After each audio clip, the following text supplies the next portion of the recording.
next we got a positive with Luke Fickell's track record. So here's something. A lot of people are saying, how's he going to do? He's coming off a 7-6 season. Well, back at Cincinnati, his first year he went 4-8. Second year 11-2. Third year 11-3. So he's proven to show improvement the longer he's there. Now, granted, while he was at Cincinnati, the transfer portal wasn't porting the way it is porting now. Right. It's live and kicking. So that is going to be a challenge. One of the negatives we have is not only is the Big Ten getting better, so is everybody else we're playing. Right. I mean, all the good teams, the top teams in the country, they're just better than what the top teams used to be. So we got to keep stepping it up. Mm-hmm. The Badgers in your team from the West, that's a positive. Our boys, our family, our alumni, we love to kick their ass, and we're going to keep kicking their ass because that axe belongs in Wisconsin, and it's going to stay in Wisconsin. Yeah. We're going to leave it at that. I don't have another comment about that state. I have nothing to say. I have nothing positive to say about that. And I have friends that live there. And again, this is nothing that's personal. It's been drilled into our head that this game right here, the border war, the longest ongoing rivalry in college football history. I give a Paul Bunyan speech every year about this battle. Like, my wife spends a tremendous amount of time in that city, and I go and visit her a lot. And again, it's uncomfortable for me. And that's all I can say. We should maybe put we don't have a speech of you doing it. I don't think we have a copy of that speech. It would take me some time. Maybe one of these days we'll have you rehearse it and we'll video you doing it and we'll upload it into a video. I mean, from the time that I was there, I was a freshman when I started, and I continued it all the way through, and it became kind of part of the ritual. Yeah, it really did. And well, moving on to what's different at Camp Randall this fall, and actually, hold on. I think we missed on something here. So that last one, I didn't really think that. Did you have something on that? No, last one? But one of our friends. We did miss that. Yes, which is, I think, it's a big deal. How did we miss that? How did we miss that? Of course, yes. Well, start it off. All right. Well, Casey Robach, who I started off rooming with our first 2 years, was our starting center for 4 years. Mm-hmm. A really good friend of both of us, he was working in recruiting, is now the assistant line coach for the Badgers. And I'll tell you one thing about that I like. We were coached by a lot of coaches that didn't play football, and they were some of the best coaches we had. But I think over time, we've seen, in general, the better coaches are coaches that have played the game. Yes. They understand how to coach the plays better. They've done it before themselves. It's not just about drawing it up on the board. It's about how to word it to somebody that's actually done it to have that child, that kid, young adult, understand it and be able to execute it. But yeah, that's huge. We take big pride. Obviously, we have Big Mac, Chris McIntosh as the AD, which we're all extremely excited about. And now having Casey as the assistant line coach, I mean, just it's an honor for us to know a member of our team, a member of our O-line is now leading the next generation of O-linemen. And hopefully some of that tenacity and stuff like that he could bring back, just like we had one of our teammates, Ross Kalaji, who now I believe is at Stanford. When he was at Wisconsin, he helped. We went through a down spell there. And when Ross came back, he's like, enough's enough. We got to get back to the nuts and bolts and do it the hard way. The blood, sweat, and tears in the offseason and summer is going to make you successful during the season. And I think that's something Casey's going to be able to bring to that offensive line unit. Bring that swagger back and that attitude and that nasty ass and that nasty ass attitude, because I haven't seen it in a couple of years. Yeah. And I'm really hoping, in us knowing who Casey is and the person that he is, it's hard to believe that he's not going to bring that back. Exactly. And you look at how we played, you look at I remember Casey, as a center, I played a little center after college, and you don't wear gloves on your hands. And Casey'd get a fingernail ripped off and on his snapping hand. Next thing you know, he's got blood running up and down the right side of his leg because he's trying to clean the blood off his hand before he snaps the ball, so the ball doesn't have blood all over. I mean, he's not coming out of the game for that. And hopefully, little things like that carry over. Right.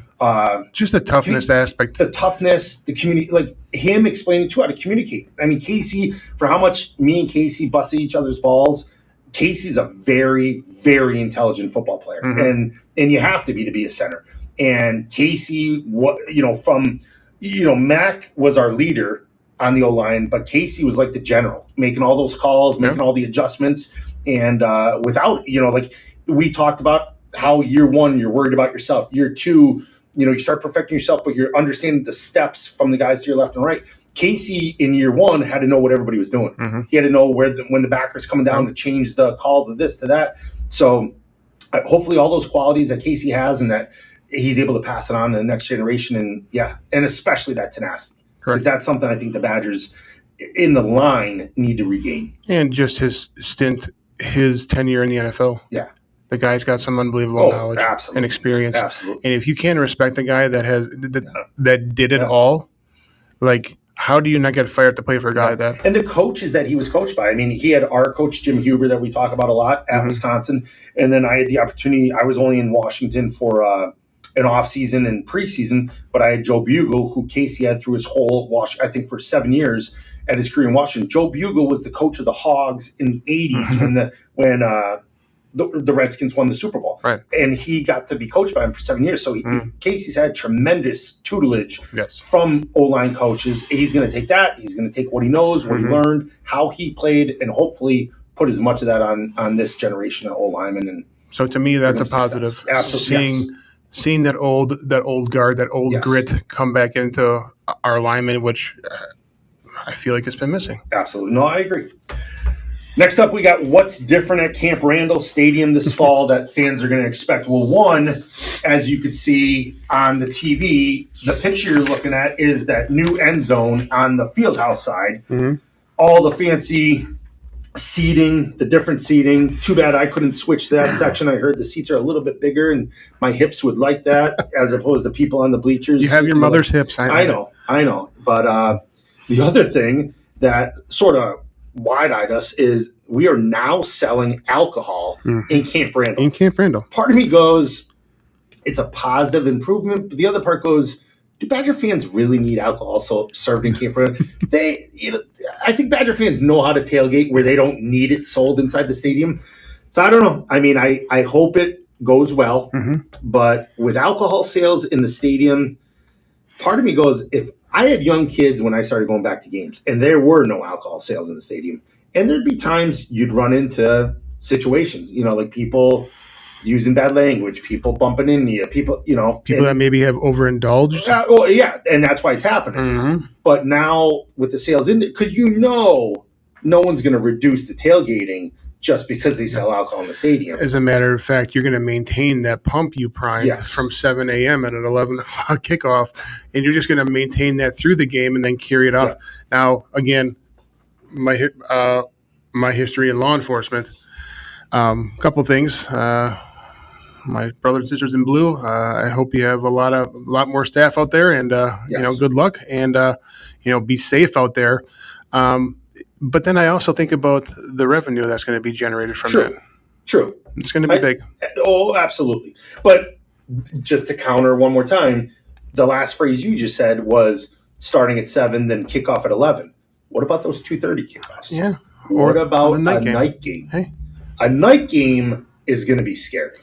And here's what I would say. If it's a night game, I'm not taking anybody under the age of 16. Right. And even 16, you got to keep an eye on everybody. Correct. You're going to have your head on a swivel. And hopefully you sit in a good section. And honestly, Wisconsin fans are the best. But there's always a bad apple here and there. Correct. And hopefully this doesn't produce more bad apples.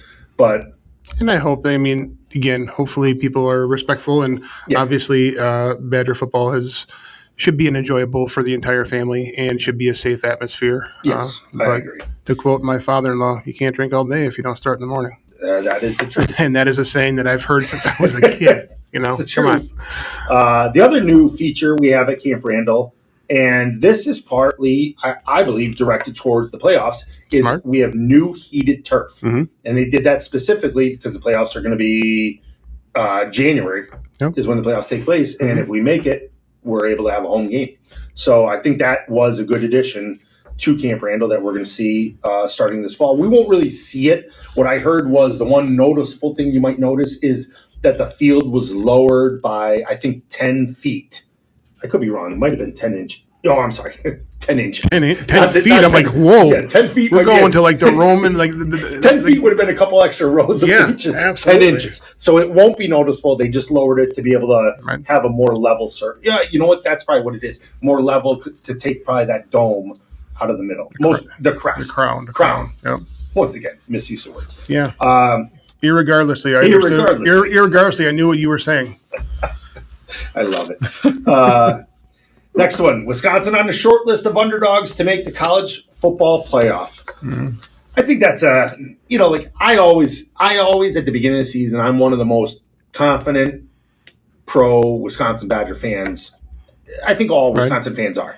So I don't know just throwing it out there. It is what it is. The big thing that I noticed that's different is the playoff system. I think they finally listened to me saying the 14 playoffs is bullshit. They got to make it bigger. The way they changed it is they changed it to a 12-team playoff system. It's going to be the winner of the Big Ten championship, winner of the SEC, winner of the ACC, winner of the Big 12 championship, and then 7 at-large teams. Mm-hmm. I think that's the way they should have started. I can't believe it took them this long to figure it out, but they did. Now let number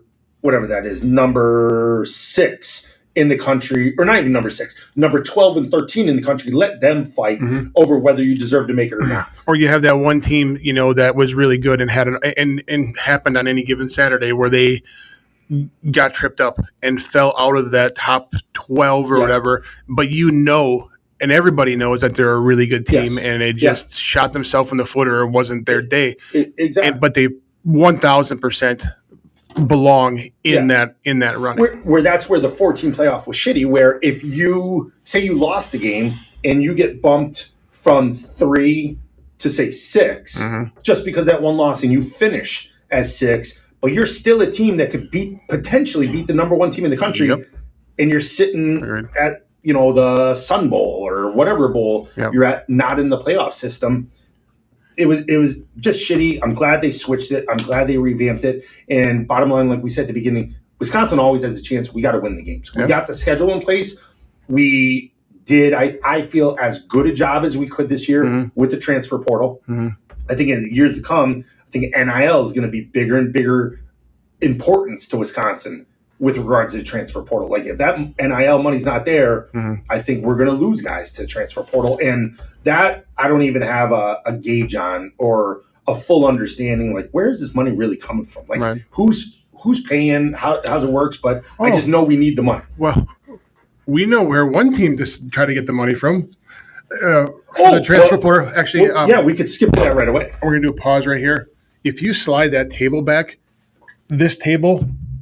No, my cord was just loose. Slide the table back because yes, a little bit, an inch, because you moving your arms is what's causing the Mister. I'm a dumb dago and I got to move my fucking hands when I talk.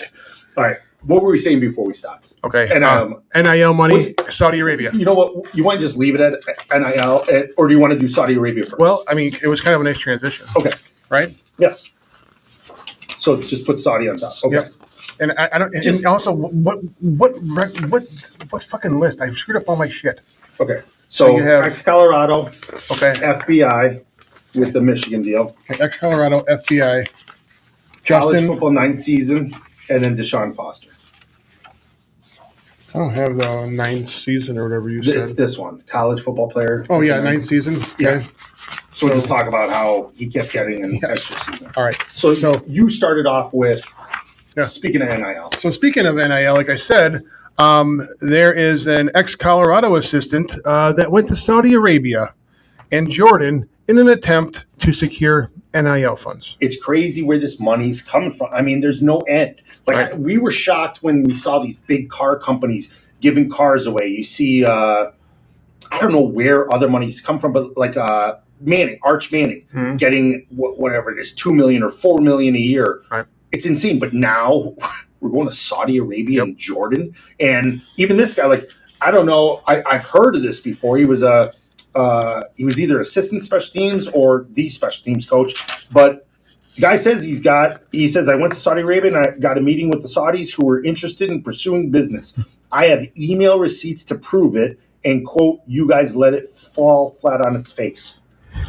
I mean, so this guy's like flat out, like, you want to call him a liar? I got the emails with the Saudis proving that we were in negotiations. And I heard something on ESPN that I guess Saudi Arabia has this humongous account with like hundreds of millions of dollars in it that's open to the public to sort of, it's almost like, what's that TV show with Mark Cuban where you show the products? The Shark Tank? Shark Tank. It's almost like Shark Tank. Like, you bring the Saudis an idea, and if they approve of it, they give you funding for your idea. So he went over there going, hey, the idea is, we want money from you to give to our players. And I don't know, were they going to advertise for them? Were they going to put like Saudi patches on their practice jerseys? I don't know. But man, oh man, if that worked, like, can you imagine if the Saudis were given, how many guys are on the team? Like, say 80 guys, if they're like, hey, we'll give you $40 million, everybody gets $500,000. Mm-hmm.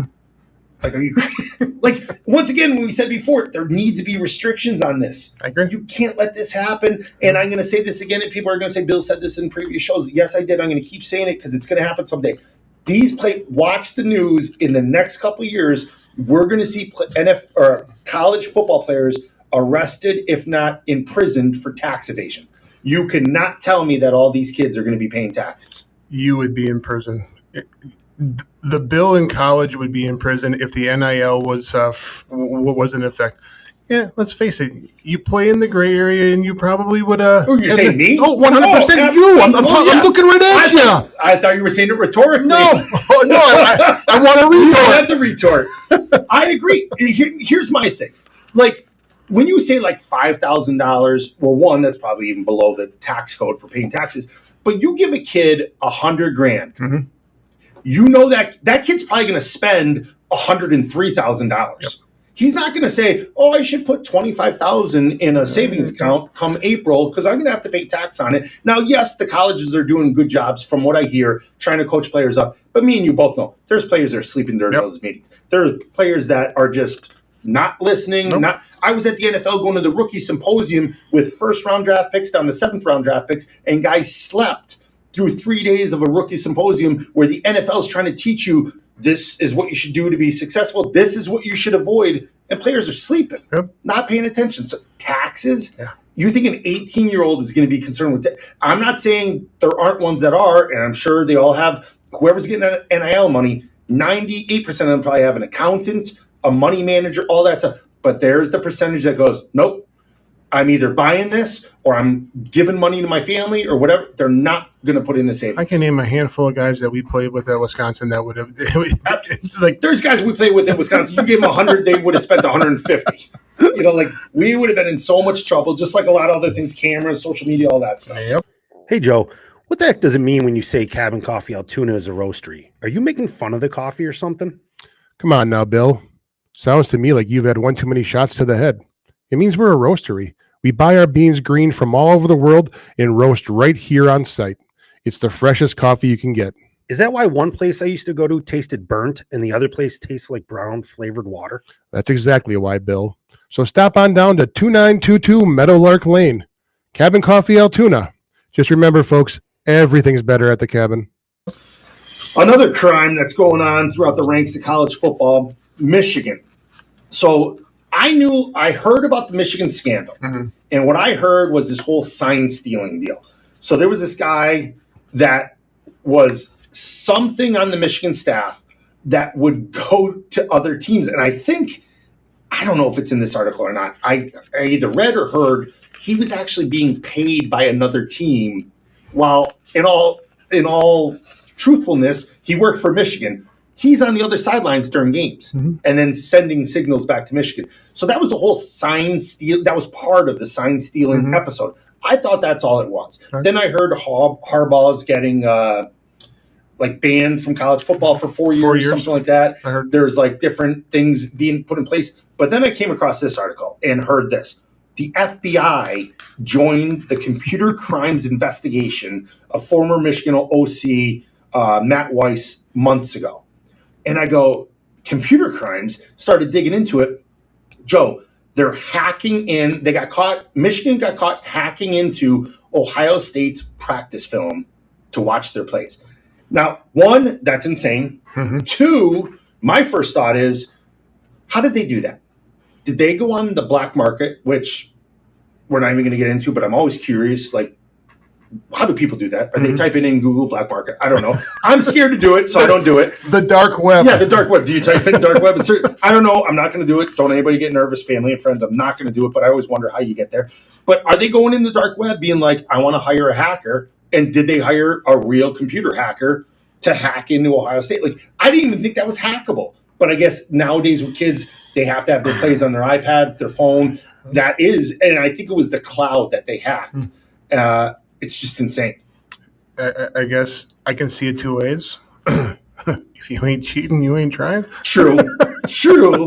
And Michigan won the national championship last year. I agree. And I guess my thing, I'd agree with it. If you ain't cheating, you ain't trying on the field. Right. Like to those leaps and bounds. Yeah. And I agree. That's a little bit more cheating than I'm comfortable with. That's more than we've ever heard of. Yeah, absolutely. In college football. Yep. That's more than we've ever heard in college football. So that's what's crazy. I agree. Another insane thing that we heard was college football player from Justin Herbert's recruiting class entering his ninth. Yep. If anybody didn't hear my pronunciation, ninth. Season 9. And his name, he's University of Miami tight end Cam McCormick will soon take the field for his 9th season of college football. Yep. So to explain things before we get into the craziness of him, when we played, everybody in college football or college sports gets 4 years of eligibility. If you redshirt, you'll get a 5th year of eligibility. I recall during our time, there was 1 or 2 players that it was either during summer camp or early in the non-conference schedule had a season-ending injury. And then they would appeal to the NCAA to get that year back as a injury year or I think they called it an injury year. Yeah, it was injury year. So then occasionally you would see a sixth year senior. Or I think COVID was also one of those because of the COVID season. Yes, correct. But these are the exceptions to the rules. But now part of what he did, so he got a COVID year, so that could turn 5 into 6. He also got it, which during COVID I think did happen once or twice, or maybe even more than twice, maybe like 4 or 5 times. With the COVID year at 6. During those 6 years, a guy had a season-ending injury, had 7. So 7 was the big number with the COVID year inside. This guy had so many season-ending injuries, and the NCAA kept granting him another year to get him to 9. Right. Like, here's my question now. Almost, he's a 30-year-old. He's a 30-year-old senior. I think the NCAA is out of control. They don't want to regulate. With us, they regulated everything. Yeah. We can't work or you can't play. If we bagged groceries at a grocery store, we couldn't play football. Now there's no regulation on NIL. You can make as much money as you want. You're on video games. You're on this and that. Here's my question. Okay, he's going in the 9th year. College football just started, but I don't think Miami played yet. What if he gets a career-ending injury on the first play of the season? Give him a 10. Does he go 10? Yeah. You're the first decade player in college football. He's going to be getting the senior discount when he takes his teammates out. Just think about it. I mean, like, half of it. Like, think about it. I bet you one thing. He's the only guy on his team that could probably rent a car. I think you have to be 25 years old to rent a car. There's no 25-year-old playing college football, and I think this guy is. I think it's 28 or. This is 26. No. Yeah, this says 26. That seems young for 9 years. The 26-year-old starter. No, that's right. Because we were 22 when we graduated. Yeah. So 26 for him. Yeah, that's crazy. That is nuts. 26. I hope you know the system by then. No kidding. Are you helping out with the coaching staff at this point then? Exactly. Because you know everything. Exactly. All right. So the next thing we got up, this was mine. And I hate to rip on a football person, especially somebody I played with. But I saw this. Deshaun Foster got hired as UCLA's 19th head football coach, succeeding Chip Kelly. The reason I say Deshaun Foster, he played against us in the 1999 Rose Bowl. He was a running back. And then my last team in the NFL was on Carolina, and Deshaun was a running back for Carolina. When I saw he got the head coaching job, and we both know many coaches at the college level and a few at the NFL level, even guys we played with at the NFL level. And we understand their football IQ. We understand their work ethic, all that stuff, and it makes sense. The guys that are coaching, like we talked about Casey before, and how high a football IQ he has. It's a no-brainer that they'd want him to be a coach. The Ross Kalajis at Stanford. The Ross Kalajis, the Al Johnsons, Eddie Faulkner. Jason Eck over at is it Idaho? I believe Idaho Vandals. Yep. Yeah, I think so, yeah. And you just know that football IQ. Here's the story I got about Deshaun Foster. So me and you were talking about this a little bit before. There's a protection. It's a slide protection in college and the NFL. And basically, on the slide protection, the offensive linemen have the 4 down defensive linemen. And this is like with the theory that you're blocking a 4-3. The 4 down defensive lineman plus the will, which is the backside linebacker. The running back is responsible for the Mike linebacker, and sometimes the Mike to the Sam. And for the Mike, it's a middle linebacker. And the Sam would be the strong side linebacker. So typically the running back looks Mike to Sam and then would release into the flat. Well, when I was in Carolina, Deshaun Foster couldn't figure out that if the Mike, which would start off play side, went backside, he just assumed the O-line was going to also take the Mike. Along with the 4 down in the 4 down line. So we already have 5 guys blocking 5 guys. Deshaun's like, oh, well, you went backside. Deshaun would just leave, and the Mike would blitz. And we're like, why didn't you pick up the Mike linebacker? And it was so confusing to him. We, as the Carolina Panthers offensive line, had to change the blocking system for Deshaun Foster. We had to change it to, we're responsible for the 4 down in the will unless the Mike comes backside. Then the uncovered lineman is looking Mike to will, because Deshaun didn't understand who's lined up right behind the center. Just look that way. If he's coming, take him. If he's not, go to the Sam. If not, release to the flat. We had to change a blocking scheme in the NFL. And this was Deshaun's 4th year at the NFL level. We had to change a blocking scheme for him. And I go, that's the last experience I had with him. And now he got the head coaching job at UCLA. I go, maybe I should apply for a head coaching job in college football. You know what I mean? And now I'm not taking anything away from his playing style. He was great in college. He was very, very good in the NFL.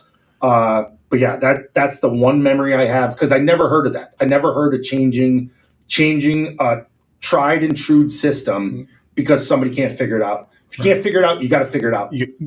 Hammer the nail, get it figured out, or you're not going to be playing. Right. You know what I mean? Like, that's it. Yeah. How are you such a good running back and you understand the cutback lane? You understand, where the ball should be going, where your aiming point is, and then cut it back. You understand all that, but you don't understand follow the Mike. Yeah. It just blew my mind. It was mind blowing. Never experienced it before. Never experienced it after. And when I saw him be the head coach, it just blew my mind. So maybe he has improved his football IQ. Hopefully he has, and I'm sure he's great with players. I'm sure he's going to be great with recruiting, especially at his alma mater. Like he's got a name there, as big as anybody else at UCLA. So I'm sure he's going to do well there. But just that was my one takeaway, and I was like, holy cow! So we'll see this season how he does and how he performs and how the team performs. But if he has a bad timeout call or screws up a call, I want everybody to remember. He couldn't track the Mike backside. And then we also won that game against UCLA. Yeah, we kicked their ass. And even before we got there, our veteran O-lineman that won it in 94 won it against UCLA as well. So, yeah. Yep. And then I believe there was a media guy that said that we were the worst team ever to play. Worst team ever to play in the Rose Bowl. And I hope that guy is, he probably forgot about it by now. But you know what? I have nothing positive to say about that guy either. The best thing I ever heard was Barry Alvarez's response was, looks like we're the second worst team to ever play in the Rose Bowl. And I was at the press conference because I got invited in as own lineman. And Coach Alvarez looked at everybody that was up there at the press conference. He goes, we're done. Stood up, walked away. I go, all right, peace. We're going to the locker room. Let's go celebrate. If he ain't answering questions, I ain't answering questions. I think that was the statement of all statements. Yes. Set the tone for us, and then we, as we talked about in that Rose Bowl episode, we went in the locker room, and you would think the majority of teams would be celebrating for 2-3 months afterwards. He's like, fellas, you're going home for 3 weeks. Enjoy yourselves. Come back. We're going back to work. That's what we did. I mean, said it many times that Coach Alvarez, he set that tone, changed that program, changed the state the way it looks at collegiate sports at the University of Wisconsin. So, yep, absolutely. Heck yeah. Well, that's another episode in the books. stay tuned next week for another episode of 217 South Mills. We'd like to thank Pizza Del Rey, the best pizza around, for being a sponsor. They're located at 911 North Hastings Way in Eau Claire. We're also, my company, our business, my family business, Cabin Coffee Altoona, located at 2922 Meadow Lark Lane. Hey, we're a roastery, folks. We're owned and operated by me and my wife. So, I'm here often. And again, if you want some really good coffee, go to our website. If you're looking to have beans, if you're tired of crappy coffee, just shoot me an email. Give me some contact information. I'll reach out to you. I will send you the best coffee you've ever had, hands down, the freshest coffee, because we buy our beans green from all over the world and we roast it on site. And it's easy for me to brag about my product, but we have friends and we have relatives and we have fans of ours that we've given the coffee to, and it's been rave reviews. So get on board the good coffee train. Go to cabincoffeealtoona.com and pick out what coffee you want. Send Joe an email. If you got questions, send Joe an email. He could advise you. He could do different blends, all different stuff like that. But the one phrase, I don't know if it was a Freudian slip. I heard you say our coffee business. Maybe I'm getting a percentage that I don't know about. I don't know if I don't want to ruin the surprise if you were going to surprise me with No, that. the R is me and my wife. Oh, I thought you meant like us. I just allow you in the building. Oh. I allow you to occupy this I really space. thought you were giving me like 1 or 2%, like ownership stake. I talked to my wife about that, and we decided that was not the direction that we wanted to go with the coffee shop. I mean, no offense. It's sad to hear. It's not sad to hear. It's sad on my end to hear. I was getting excited. I thought, and I understand that. We were going to be owners. Life is full of disappointments, buddy, and you know it's just the way it is. I hear you. Thanks for watching, folks. Thanks. Stay tuned next week. I have to piss. Oh shit! And I also have to. I think it's Altoona at cabincoffee.com. Thank you for listening to Joe and I today. We hope you enjoyed your time with us. If you like what you heard, please give 217 South Mills a 5-star rating on Apple Podcasts. Go tell your friends about us. Like and follow us on Facebook, Instagram, X, TikTok, and YouTube. I'd like to thank Cabin Coffee Altoona for sponsoring us. Everything is always better at the cabin. See you next time. And remember, folks, red ass to run.